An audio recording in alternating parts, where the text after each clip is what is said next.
Hello, dear future homeowners. Celine here, licensed real estate broker, showing you now the house construction progress of my client from Bangkok who purchased a corner Melcon unit here in Madonna Residences located in Sindalan, San Fernando, Pampanga.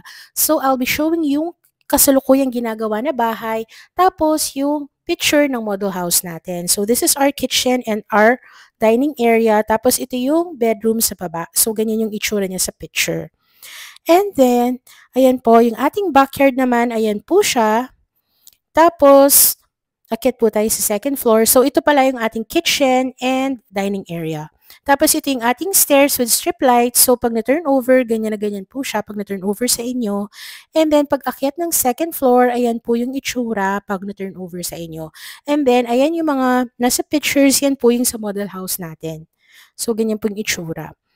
So, ayan po, tapos na yung ceiling ng mga rooms natin, wala lang pong built-in closet. Ito naman yung master's bathroom.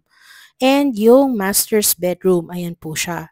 Tapos, gawa na halos yung ceiling natin sa buong bahay except for the bathrooms. Tapos, if mapapansin nyo yung groove natin sa ceiling natin yung dito sa second floor, mas maganda siya lalo na in person.